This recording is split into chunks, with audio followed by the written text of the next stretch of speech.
सतीश भोसले उर्फ खोक्यानं एका व्यक्तीला बॅटनं बेदम मारहाण केल्याचा व्हिडिओ समोर येतोय। त्यानंतर या सतीश भोसलेचे अनेक कारनामे समोर येत आहेत। पैशांची उधळपट्टी, पैशांच्या बंडलचा दिखावा आणि हेलिकॉप्टरनं एंट्री अशा सगळ्याचमुळे सतीश भोसले सध्या चर्चेत आहे। आता हा सतीश भोसले हरणाची शिकार करून त्यांचं मटण सुरेश धस यांना देत असल्याचा आरोप होतोय। पाहूया हा रिपोर्ट।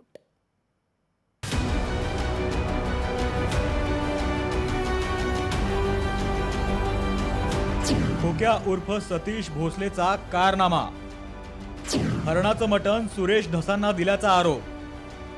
सतीश भोसलेला अटक कधी होणार? भाजपचा पदाधिकारी तथा सुरेश धस यांचा कार्यकर्ता सतीश भोसले याने एकाला बॅटने मारहाण केली।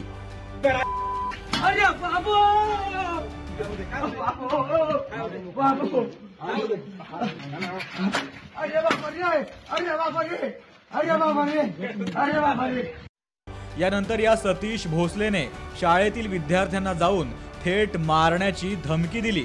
पैशांचे बंडल गाडीच्या डॅशबोर्डवर ठेवून आणि हेलिकॉप्टरने फिरतानाही त्याचे व्हिडिओ समोर आलेत। त्यातच आता सतीश भोसले उर्फ खोक्या हा हरणाची शिकार करत असल्याची माहिती समोर आली आहे। इतकंच काय तर हरणांची शिकार करून त्याच्या मांसाचं मटण भाजप आमदार सुरेश धस यांना देत असल्याचा आरोप करण्यात आलाय।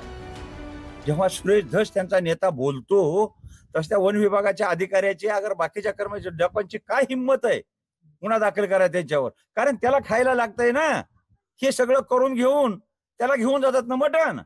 हे बी खाता असतील काही, पण त्याला घेऊन जातात डब्बा भरून, 4-2 किलोचा डब्बा भरून त्यांना घेऊन जायचं।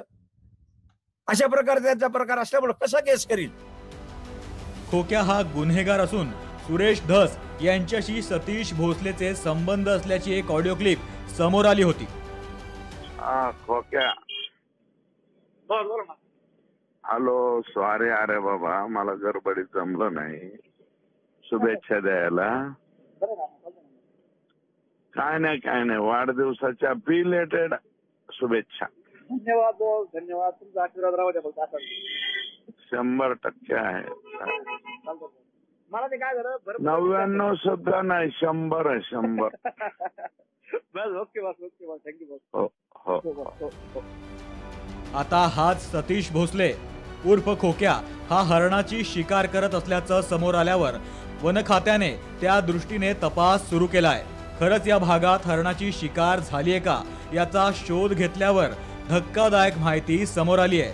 मात्र हरणाच्या शिकारीत सतीश भोसलेचा हात आहे का या दिशेनेही तपास सुरू केलाय।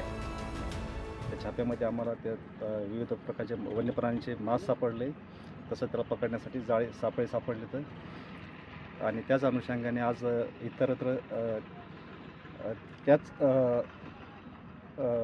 काही अतिक्रमणधारक जे आहेत त्याचा आम्ही आता अतिक्रमण काढत आहोत। सतीश भोसले याने मोठ्या प्रमाणात हरणांची शिकार करून खाण्यासाठी वापर केला असल्याचं समोर आलंय आणि या हरणाचं मटण सुरेश धस यांनाही दिलं असल्याचा आरोप होतोय। त्यामुळे सुरेश धस यांच्या अडचणी या खोक्यामुळे वाढतात का हे पाहायला हवं। त्यासोबत फरार असलेल्या सतीश उर्फ खोक्याचा विषय धसास लावायला हवा।